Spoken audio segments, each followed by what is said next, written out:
I shouted for them to let me go. Men rushed in from all directions, grabbing my arms and legs. Despite thousands of hours of training with the Marine Corps Special Forces, I couldn't overpower the strength of 8 men. "Boss, this one's quite a catch," one guy sneered, tugging at the hem of my t-shirt. Another's hand crept up my thigh, while someone else breathed on the back of my neck. I thrashed wildly, but a foul-smelling cloth was pressed over my mouth and nose. As my vision darkened, only one thought filled my mind. Mom, Dad. But my story didn't end there. A breathtaking reversal was about to unfold. Before that, hit subscribe and like for a moment of happiness today. At the Marine Corps Special Forces training ground in a military base in LA, California, an intense combat drill was underway. At 29, with a solid build, I, Emma, carried a training rifle, moving swiftly through obstacles. My black hair, tied back, was soaked with sweat, and my toned arm muscles stood out under my camouflage gear. Target clear. I hit the final target and shouted. The instructor checked the stopwatch and nodded. "Good job, Emma. That's it for today," he said, satisfied. After training, I showered and changed into civilian clothes. In jeans and a white t-shirt, I looked like an ordinary young woman, far from the warrior on the field. At the base's parking lot, I got into my car. For 5 years, I'd been serving here, recognized as the best Special Forces operative, but there was always an unfillable void in my heart. Adopted as a child, I grew up in a warm family with my adoptive parents, David and Sarah, loved and never wanting for anything. I still sometimes saw something different in my face when I looked in the mirror, something unlike my adoptive parents. Finally, I mustered the courage to tell them I wanted to find my birth parents. They understood, helped me gather information, and supported me wholeheartedly. A few days later, with some basic details about my birth parents, I boarded a flight to South Korea. Arriving at Incheon Airport, I completed immigration and took a taxi. "To Yeouido, Gangnam-gu, please," I said in clumsy Korean. Having grown up in the U.S. for 25 years, my Korean was awkward, but thanks to my adoptive mother Sarah, who's Korean American, I could manage basic communication. 30 minutes later, the taxi stopped in front of a building in Gangnam. I'd found this place online, advertised as specializing in finding people. Taking the elevator to the 7th floor, I opened the door to a private investigation office. "Welcome." A man in his mid-50s stood up with a broad smile, short and pot-bellied. He wore a pink-collared shirt. "Hello, I'm Emma. I called earlier. I want to find my parents." I greeted in awkward Korean. "Oh, you're from the U.S. Please sit," Lee Minho, the agency's director, spoke in an overly friendly tone, pointing to a luxurious sofa. As I sat, he looked me up and down. At 5'7", with a fit physique and Western-style clothing, I stood out. "Coffee or tea?" Lee asked. "Just water, please," I replied. He signaled to a staff member and turned back to me. "You're looking for your birth parents, right? We specialize in this." He puffed out his chest proudly. I pulled out a folder from my bag. It contained a black and white photo and the names Park Ji-hoon and Kim Soo-jin, likely my parents. "They lived in Tongyong," I said, handing over the documents. He examined them closely and nodded. 25 years ago is a long time, but don't worry, we'll find them, Lee said confidently. "Here's the contract. Please fill it out." He handed me a form and a pen. "How long will it take?" I asked, handing back the completed form. "About a week for results. We'll settle the fee once we have them." He took the form and replied, "I'll contact you in a week then." He smiled. Unbeknownst to me, after I left, he picked up his phone and called someone. "Boss, we got a prime catch today. Tall, great figure, no parents." He whispered with a sleazy grin. "I'll lure her back soon, and you can handle it," someone replied, and he nodded. Leaving the agency, I wandered Seoul before heading to my hotel. The anticipation of meeting my birth parents after 25 years mixed with complex emotions. 2 days later, my phone rang. Sitting in a Myeongdong cafe, I answered quickly. "Hello, Emma, it's Lee Minho. Good news. We found your parents faster than expected." His voice sounded excited. I set my coffee down, my heart racing. Really? Where are they? Come to the office now. I'll explain everything, he urged. I rushed out of the cafe and took a taxi. The thought of meeting my birth parents after 25 years made me restless in the cab. 30 minutes later, I pushed open the agency's door. Unlike last time, the office was dark and quiet. Lee Min-ho? I called, my voice uneasy. He appeared from the back, but 3 burly men followed him. They wore black suits, their faces scarred and menacing. Who are they? I stepped back instinctively and asked. Oh, they're my business partners. Lee gave a forced smile, but I sensed danger. Their eyes weren't normal, and Lee's expression was different. What's the news about my parents? I asked, edging toward the exit. It's a bit complicated, he stammered. Suddenly, the tallest man lunged at me. Grab her, he shouted, reaching for my arm. I spun left, dodging his hand, and stepped back to steady myself. My Special Forces close combat training kicked in instinctively. I took a deep breath and threw a lightning-fast right punch at his stomach. It was a precise, powerful strike to his solar plexus. Ah, he screamed, clutching his stomach and stumbling back, hitting the wall and collapsing. The other 2 men charged from both sides. I ducked low, hooking the left leg of the man on my left with my right foot, tripping him. He sprawled out, losing balance. The man on my right tried to grab my hair from behind. I sensed his move, spun, and swung my left fist, hitting his nose. Blood gushed, and he howled, clutching his face. Lee panicked, his trembling hand pressing a red emergency button under the desk. Moments later, heavy footsteps echoed from the hallway. The office door burst open, and 8 burly men stormed in. Get that girl! Lee shouted from behind. I immediately took a stance, landing a punch on the face of the first man to charge. But another grabbed my arm. I tried to elbow him with my left arm, but another man pulled my other arm. 2 men from behind seized my legs.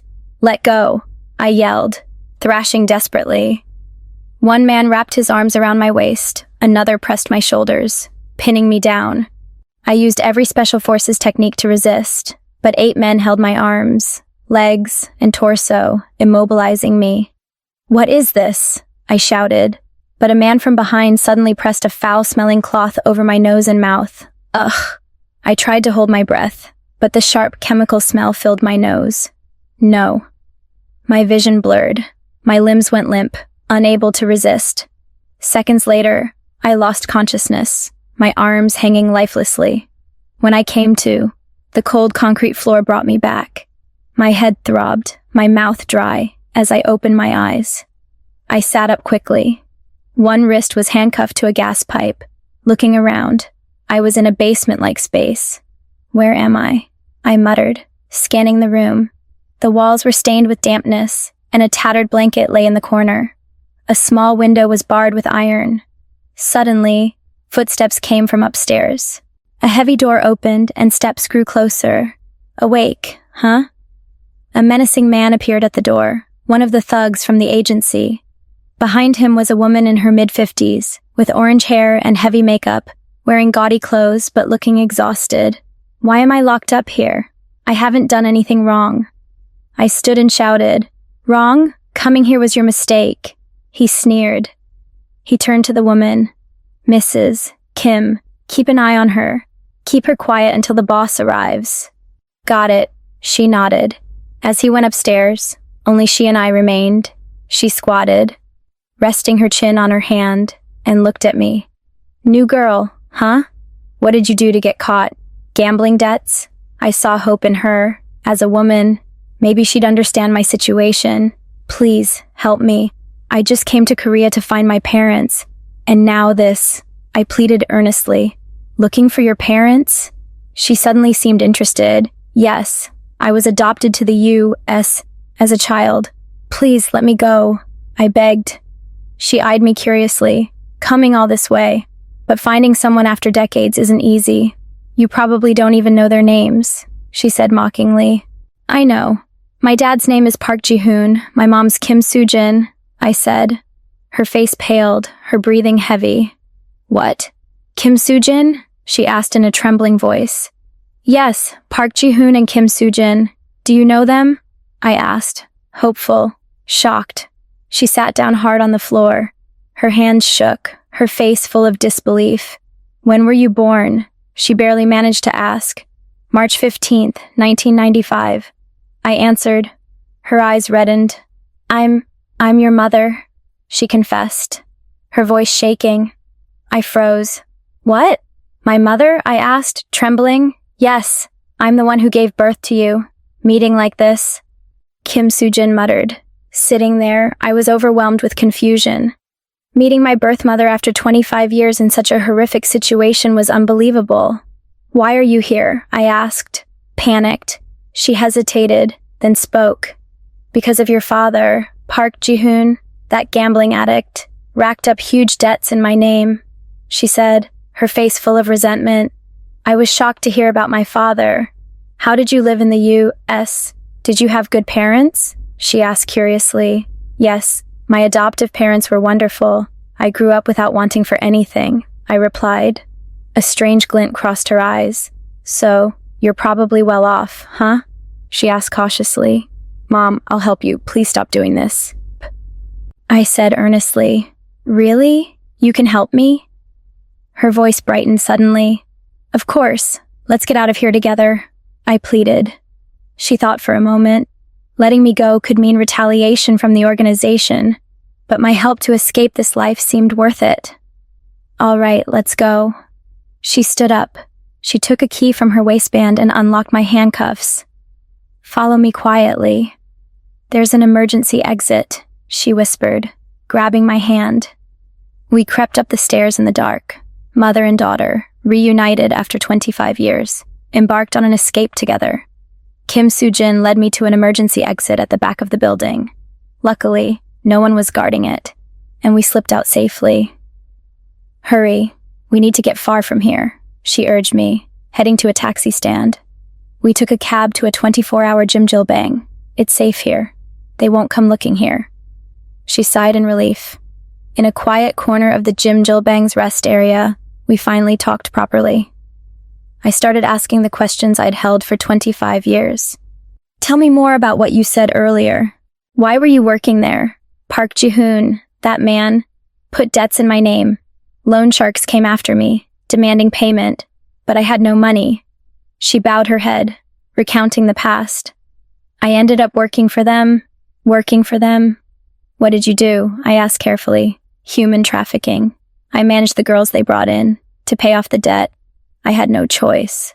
Her voice grew quieter, her head lower. Mom. I felt suffocated by the reality. My birth mother was involved in such crimes, still trapped in a painful past. Where's Dad now? I asked cautiously. She sighed, hesitating. That guy? I don't know. Probably still drowning in booze and gambling. She said, her voice weary. Really? In the photo, he looked kind. I said, puzzled. Kind? Probably kind to other women. Because of him, I had to give you up. Just born. For adoption. How do you think I felt? She exploded. I was startled by her sudden outburst. Just born? I was adopted at 4. She panicked, backtracking. Oh, right, 4. I'm getting old. I got mixed up. It's been so long. My memory's fuzzy. I looked at her suspiciously, wanting to ask more, but she cut me off. So, Emma, how was life in the U? Did you do well in school? I paused, then answered calmly. Yes, my adoptive parents were great. They sent me to college, and now I serve in the Marines. The Marines? Impressive. You must have saved up a lot, huh? Her eyes gleamed. Yes, I've saved some. My parents in LA are well off too. I smiled proudly. She cheered inwardly, envisioning a lavish life. Mom, stop this work. I'll help you. I held her hand. Really? She smiled broadly. Yes, come to the U.S. with me. You won't have to work there, I said naively. She laughed to herself. And that trafficking ring needs to be reported to the police. Shut down for good, I said firmly. Right, we'll end it for good. I hugged her, overwhelmed. Mom, you've suffered so much, I said, embracing her. She hugged me back. But her heart wasn't filled with joy at our reunion. Rather, it was the anticipation of spending money in the U.S. The next morning, thanks to her tip, the police raided the trafficking ring's hideout. Lee Min-ho and his crew were arrested on the spot, and other victims were rescued. At the police station, reporters swarmed us. Is it true that a U.S. Marine, adopted abroad at 4, was kidnapped by traffickers while searching for her birth mother? A reporter thrust a microphone at me. Yes, it's true. I was adopted to the U.S.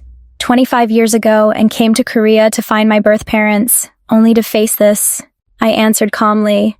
But I heard you miraculously reunited with your mother? Another reporter asked. Kim Soo-jin jumped in. I was also trapped by that organization. I met my daughter after 25 years in that awful place. How did you get involved? A reporter asked her. She pretended to cry. My husband was addicted to gambling and drinking, piling up debts in my name. Loan sharks forced me into that work. Where's your husband now? Another question came. Still lost in gambling and booze. He abandoned his family for his own pleasure. She said, her face full of resentment. That night, the story made headlines. She watched the news, pleased. Her plan was going smoothly. Meanwhile, in a rundown shack in Tungyong's outskirts, Jung Woo-sik, a man in his late 50s, was watching the news. Eating instant noodles in front of an old CRT TV, his chopsticks froze when our interview aired. A Korean woman adopted to the U.S. 25 years ago. Hearing the anchor, he leaned forward. Seeing me on screen felt familiar to him. My husband was a gambling addict who abandoned his family. I couldn't raise the child alone, so I tearfully gave her up for adoption. Her words made him drop his noodle bowl. That vile woman. He shouted at the TV, his face contorted with anger, fists clenched. Slandering Ji-hoon Hyung like this. Shameless. He'd worked with Park Ji-hoon for 20 years on a deep-sea fishing boat and knew exactly what kind of man he was and how awful Kim Soo-jin was. He stood and approached the TV. The news continued with her interview. When it moved to another story, he turned it off. The room fell silent, but his heart boiled with rage. He went to a small desk by the window and opened a drawer, pulling out old photos. One was from 10 years ago, taken with Park Ji-hoon on the fishing boat. Hyung, you can't be treated like this, he muttered, staring at the photo. He scoured the news, gathering information about me. If I was really Ji-hoon Hyung's daughter, he had to tell the truth. He resolved to act to restore Park Ji-hoon's honor. That night, he stayed up late researching ways to find me. The next afternoon, after searching since early morning, he spotted me in the Shilla hotel lobby, recognizing me from the news. Are you Emma? He asked cautiously. I stepped back, wary of the stranger. Who are you? I asked in Korean. I'm Jung Woo-sik. I worked with your father, Park Ji-hoon, for 20 years. He said politely. My expression changed. Hearing he was my father's colleague sparked curiosity, but also caution. My father's colleague? Why are you looking for me? I asked warily. I saw the news yesterday. Your mother's lying, he said bluntly. Lying? I asked, surprised. Ji-hoon Hyung isn't like that. It's Kim Soo-jin who, he said seriously. I was confused. His words contradicted my mother's completely. How can I believe you? I asked suspiciously. He pulled an old wallet from his pocket and handed me a photo. It was taken 10 years ago on a fishing boat with him and Park Ji-hoon. Look at this. He pointed at the photo. Park Ji-hoon looked younger, but his face bore the marks of hardship. Your father's homeless now, living near Seoul Station, he said sadly. Homeless? I was shocked. Yes, go meet him yourself and you'll know who's telling the truth. He handed me a note with an address near Seoul Station. Take this. You'll find him. He's tall, slightly hunched. I took the note, hesitating. My mother's words clashed with his, and I didn't know who to trust. Why are you telling me this? I asked. Your father's my benefactor. He helped me in tough times. Now it's my turn to help. He said sincerely. I held the note and went to Seoul Station. The station was bustling with commuters and travelers, but in a corner, homeless people sat. I recalled Jung's description. Tall, slightly hunched, mid-60s. After searching, I found a man sleeping in a corner. He wore a tattered jacket, his face dirty, but he resembled the man in Young's photo. I approached cautiously, a stale smell hitting me. "Sir, are you Park Ji-hoon?" I called softly. He slowly opened his eyes, looking at me with unfocused eyes. Who are you?" he asked weakly. My heart raced. I realized this was my birth father after 25 years. "I'm Emma," I said, trembling.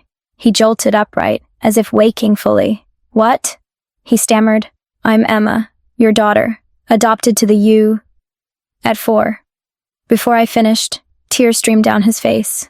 "Emma, is it really my Emma?" he asked, his trembling hands reaching for my face. I couldn't hold back tears. Despite his worn appearance, I was certain he was my father. "Yes, Dad," I cried. He tried to stand but stumbled, overwhelmed and weak. I quickly supported him. "Really, my daughter?" He grabbed my shoulders, asking again. "Yes, it's me." I nodded. He collapsed, covering his face, sobbing. "I'm sorry. I'm so sorry, Emma." He wept. Onlookers stared curiously. I helped him up. "Dad, let's talk somewhere else," I said. We went to a 24-hour self-service cafe near the station. Sitting in a corner, he kept looking at me. He still couldn't believe I was there. "You've grown so much in 25 years, he said, voice heavy with emotion. "Dad, what happened?" I asked cautiously. His face darkened. "I'm a terrible father, not worthy of meeting you," he said, head bowed. "How did this happen?" "I heard from Mom and Jung Woo-sik, but..." He cut me off. "Your mom. You met Kim Soo-jin?" "Yes, a few days ago. She said you were a gambler, a drunk," I said, and his face grew grim. "She said that?" he asked carefully. He sipped his coffee, sighing deeply. His rough hands trembled slightly, his eyes on me filled with complex emotions. The silence dragged on, and I grew impatient. "Dad, what happened? I'm so confused," I said. "Finally," he spoke slowly. "Emma, the truth is..." His voice trembled, his memories drifting back 29 years. In a small fishing village in Tongyang, a younger me was preparing to set sail. I gently rubbed your mother's pregnant belly, Kim Soo-jin, smiling warmly. "I'll be back soon. Emma, wait for me," I said tenderly to her belly. "Be careful." She held my hand, smiling. The tuna fishing boat headed out to the Pacific. I stood on the deck, waving as Tongyang's port shrank. 3 months later, after a grueling voyage, I rushed home from the dock, eager to meet your mom and you, newborn, running through the alley. I reached the house and froze. The door was wide open. Soo-jin. I pushed it open, speechless. Furniture was toppled, belongings scattered. Our savings and house deed were gone. Soo-jin, Soo-jin. I searched frantically, but no one was there. Neither your mom nor you. "Ji-hoon, thank goodness you're back." I turned, startled, to see the neighbor lady holding you, rushing over, in her arms. "You..." Emma slept peacefully. She panted. "Last night, your wife packed up and left, leaving the baby," she said sadly. "The baby was crying, alone, so I took her in. I took you, dazed, holding your fragile life. My emotions broke. I held you carefully with one arm, covering my face with the other, sobbing quietly. My shoulders shook uncontrollably. That evening, 2 loan sharks in black suits knocked. "Park Ji-hoon?" one asked coldly. "Yes, who are you?" I opened the door, holding you. "Kim Soo-jin borrowed 80 million won in your name." His words made my face pale. "What?" I asked, disbelieving. "With interest, it's over 100 million now." Another threatened. I collapsed. "And you cried?" 100 million echoed in my ears, an unimaginable sum for absurd reasons. It was more than I could earn in years at sea. After they left, I carried you and left the house to find Kim Soo-jin. I visited her friends' homes, but no one knew where she was, or they wouldn't say, "Ji-hoon, how dare you show up?" Young-suk, her friend, said coldly, "What do you mean?" I was confused. Soo-jin gambled, borrowed from friends too. Young-suk said, surprised. My heart sank. It was the first I'd heard of her borrowing from friends. I scoured gambling dens across the city, but found no trace of her. At one, I showed her photo. Seen this woman? My wife? Don't know. Too many people come through here. They answered indifferently. Meanwhile, the loan sharks' pressure grew. They came daily, their threats echoing through the neighborhood. Unable to stay, I got a small room with help from fellow sailors for us to live in. But before sailing, the biggest issue was finding someone to care for you. A neighbor lady heard my situation. I'll watch her, she said, looking at you. Thank you so much. I bowed deeply. I went back to sea, my heart heavy with longing for you. Betrayal by your mom, and debt's weight. In the South Pacific storms, I worked twice as hard, resting half as much, earning more hazard pay. I used most of my wages to pay the debt, sending the rest to the lady watching you. One day, returning from a voyage, shocking news awaited. Ji-hoon, big trouble. A neighbor ran up. The lady watching Emma collapsed and was hospitalized. But that's not all. My face paled. Where's Emma? Is she okay? She's fine. But Sujin came by while the lady was in the hospital. The neighbor sighed. She rummaged for anything to take, said if she couldn't care for the kid, send her to an orphanage, then vanished. I collapsed. I couldn't believe Kim Sujin could be so heartless. As years passed, things got harder. The loan shark's threats turned violent, interest rates absurd. Finding someone to watch you during long voyages grew tougher. One night, watching you sleep, I wrestled with a decision. To protect you, I considered overseas adoption. Emma, I want to keep you safe, I murmured, stroking your hair, tears falling. I was pondering the best choice as a father. One day, the loan shark's threats escalated. If you don't pay, we'll take your daughter. Interest alone is 50 million. How long can you hold out? Hearing this, you at 4 asked me softly, Dad, why do those men keep coming? Did we do something bad? No, we didn't do anything wrong. I hugged you, my voice shaking, but I knew I couldn't hold on. Days later, I visited an adoption agency. A counselor reviewed documents. The couple in the U.S. is financially stable with a great educational environment, she said kindly. Will my daughter really grow up in a good home? Everything I couldn't give her. Tears fell as I asked. Don't worry, this family desperately wants a child. The mother's Korean, which is good for her. The counselor reassured me. Adoption day came. All I could give you was a photo. Emma, I'm so sorry, I said, choking, handing it to you. You didn't fully understand, but saw me crying. Dad, where are we going? You asked innocently. I couldn't answer, just hugged you tighter. An agency worker took your hand, leading you to a car. You turned, waving. Dad, come back soon. We're going together, right? You said brightly. As the car pulled away, I collapsed on the street. I'm sorry, Emma, I'm so sorry. I sobbed. Alone. Love for you, guilt, and fear of living alone crushed me. But the hope you'd grow up happy was my only solace. Watching the car vanish, I whispered, grow up healthy, Emma. My voice faded into the wind. After sending you, I took on more dangerous fishing trips, in Pacific storms, with waves tossing men off the deck. I silently hauled nets. I didn't cry, working like a machine. Ji-hoon, it's dangerous. Come in. A colleague shouted, but I ignored him. 2 years later, an accident happened while pulling nets. 2 of my fingers were severed. Ah, I screamed, clutching my bloody hand. Ji-hoon! Colleagues rushed to help. The captain said, Ji-hoon, rest! Your hand's injured. But 2 days later, I bandaged it and returned to the deck. I can work, I said calmly. The captain and crew looked at me, stunned.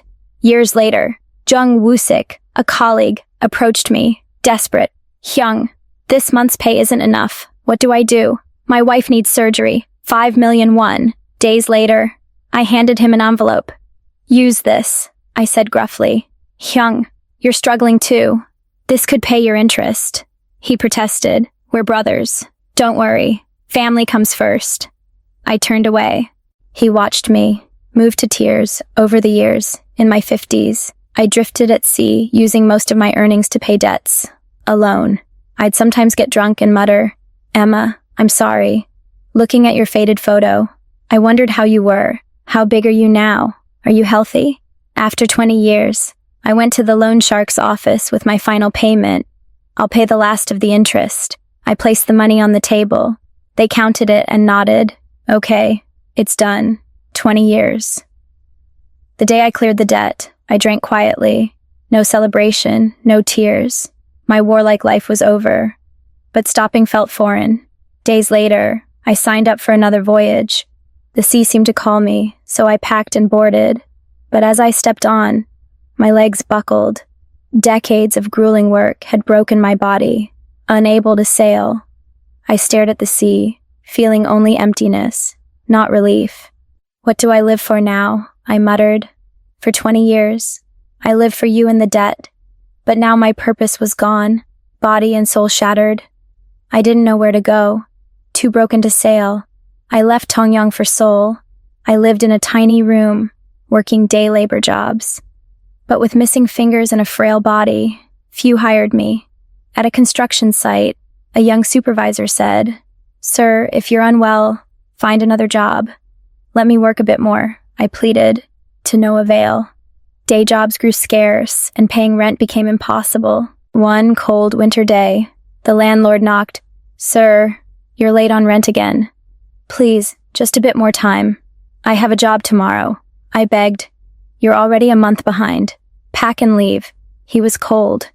That night, I slept on the street for the first time, lying on newspapers. From then, I became a homeless man near Seoul Station.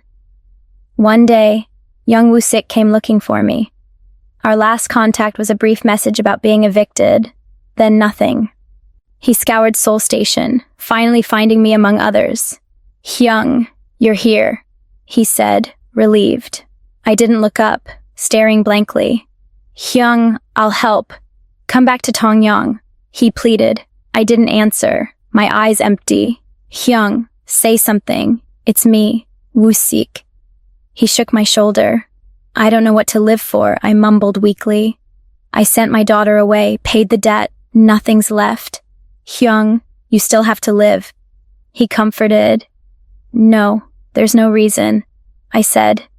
He didn't know what else to say. He tried persuading me several times, but it was useless. Seeing me lose all meaning in life, he turned away, tears in his eyes.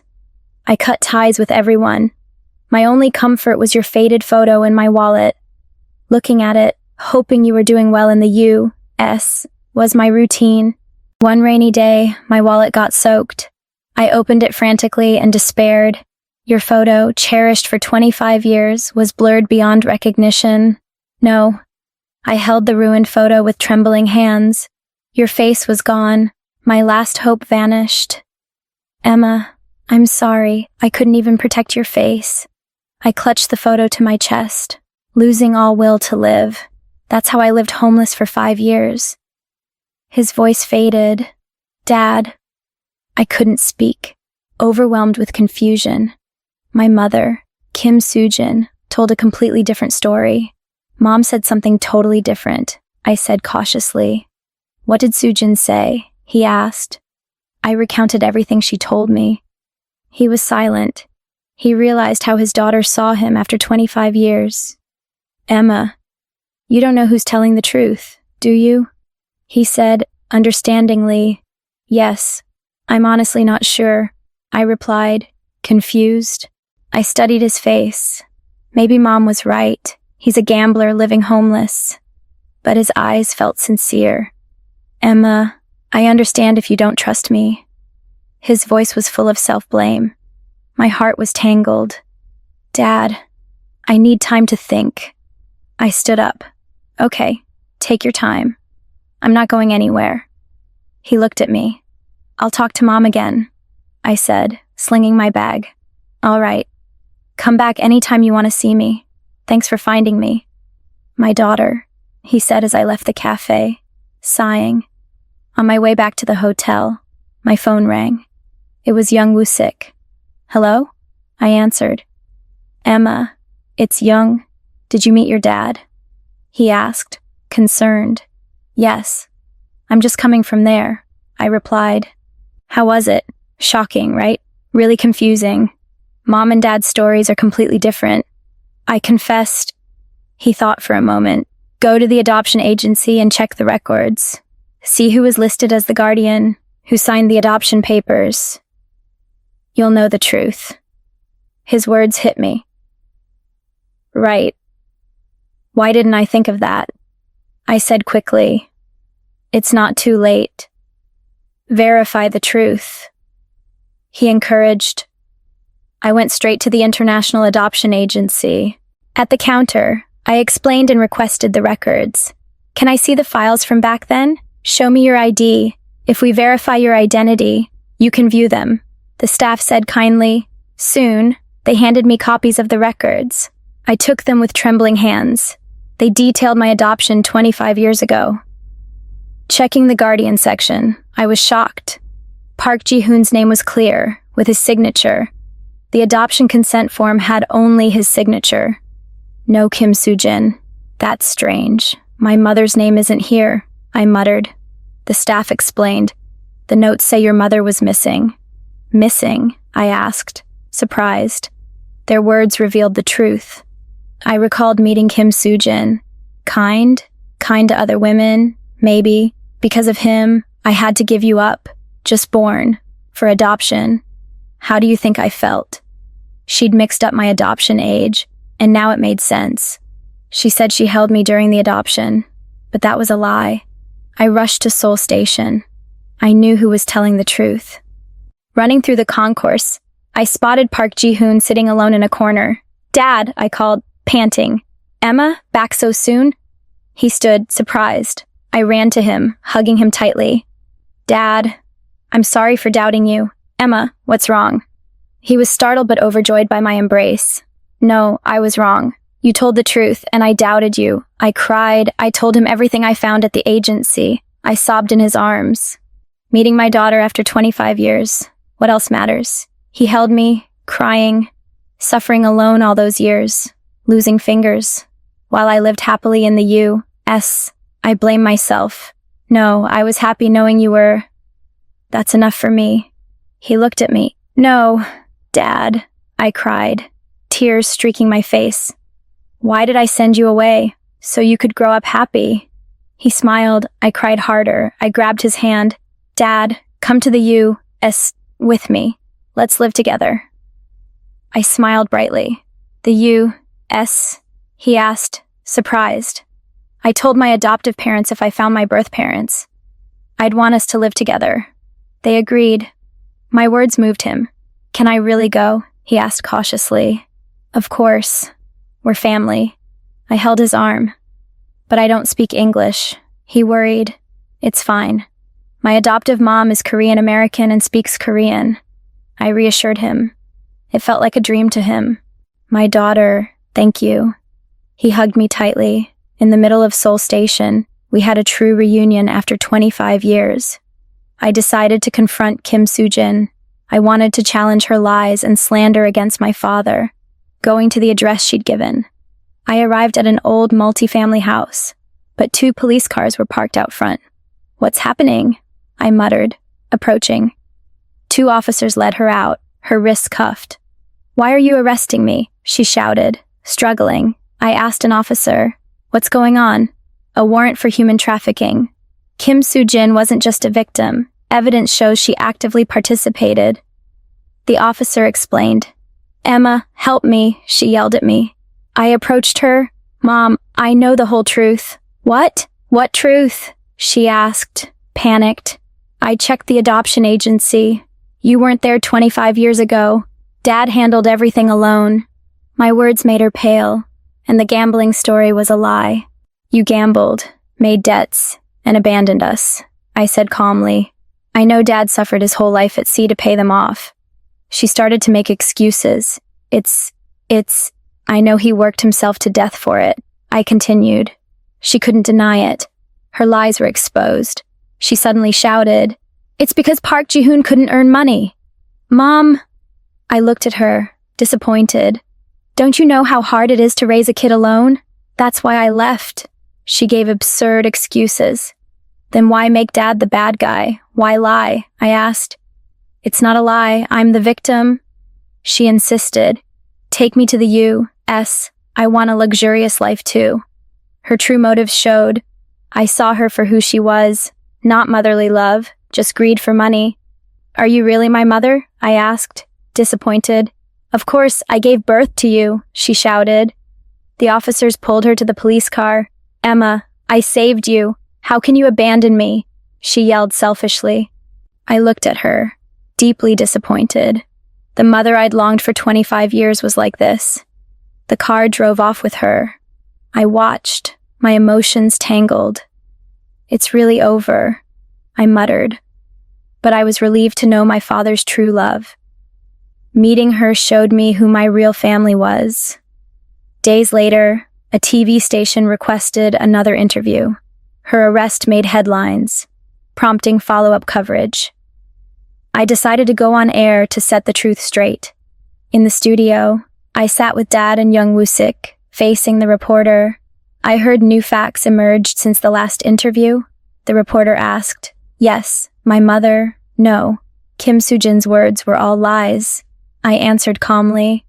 What was false? She said my father was a gambler who abandoned us. But it's the opposite, I said. Kim Soo-jin gambled, put debts in his name, and left us. The reporter looked surprised. What happened? I tearfully recounted everything Dad told me. After airing, online comments poured in with support. No more criticism of Dad, just respect and encouragement. The truth cleared all misunderstandings. After the interview, I returned to my hotel and called my adoptive parents in the U.S. Dad, it's Emma, I said cheerfully. Emma, how are you? Found your parents? David, my adoptive father, asked. Yes, I did, but so much happened. I replied, let Mom listen too. Put it on speaker. Soon, Sarah, my adoptive mother, joined. Emma, we were so worried. We saw on the news you were kidnapped by traffickers. I didn't tell you to avoid worrying you, but it's all resolved now. And I learned something incredible. I began explaining the past few days, meeting Kim Soo-jin, escaping, reuniting with Dad. My adoptive parents were deeply moved. Your father's amazing, suffering at sea for decades, thinking only of you. Truly great, David said, awed. Sarah teared up. But I have a request, I said cautiously. What is it? Tell us. David replied, as I mentioned before, I want to bring my birth father to the U.S. to live together. Of course, we decided that when you left, Sarah said first. Really? I asked, surprised. Absolutely. Bring him back soon, David said warmly. We'll arrange a house, live nearby. We're a big family now. Sarah's words overwhelmed me. Thank you so much, I cried. We always felt something missing. We knew you missed your birth parents. Now we can all be together. And we're happy too, Sarah said honestly. After 25 years, our family will be complete, I said, crying. Bring your dad soon. We'll be at the airport, David said. Oh, and tell him we're grateful for entrusting such a wonderful daughter to us, Sarah added. Hanging up, I was overcome with emotion. Now our whole family could really live together. I looked out the window, murmuring. 6 months later, in a beautiful LA neighborhood, a warm evening unfolded in a 2-story house. In the spacious living room, the 4 of us ate dinner together. Dad was neatly dressed in a suit, his haggard look from 6 months ago gone. Dad, how's the food? To your taste? I asked him. Delicious. I'm getting used to American food. He smiled. Sarah spoke to him in Korean. You're going for a checkup tomorrow, right? Yes. Sarah, thank you so much, he replied politely. Being Korean American, Sarah spoke Korean, making him feel at ease. David spoke to him. How's English class? Not too hard? It was tough at first, but Emma's teaching me well. And I'm improving. He looked at me. Dad's adapting fast, his pronunciation's getting good, I said proudly. During dinner, David bowed to him. You've endured so much. Thank you for entrusting such a wonderful daughter to us. No, I should thank you for raising Emma so well. He replied humbly, we're a real family now. Make yourself at home. Sarah held his hand. After dinner, we sat on the sofa, chatting. The fireplace glowed warmly. Dad, do you miss Korea? I asked. Sometimes, but being with you makes this place so much better. He looked at me. How's Jung Woo-sik doing? I asked curiously. Woo-sik opened a small restaurant in Tongyang. It's doing well. He replied. He helped us, so we should visit him when we go to Korea, I said. David suggested, how about a family trip to Korea next summer? Visit your dad's hometown too. Really? Great idea. I smiled brightly. I'll show you all Tongyang Sea and meet Woo-sik, Dad said excitedly. As the evening deepened, David grabbed a camera. It's a special day. Family photo. Awesome idea. I clapped. We sat close on the sofa. Everyone, smile. David held the selfie camera. Kimchi! Sarah shouted in Korean, and we all burst out laughing. Click! Our happy family was captured. Dad was moved by the first family photo in 25 years. Unlike your ruined photo from before, this one we could keep forever. I'm so happy, he said, teary-eyed. Me too. Dad, I said, leaning on his shoulder. Outside, LA's stunning night view sparkled. Thanks for staying with my story to the end. Thank you for listening to my story until the very end.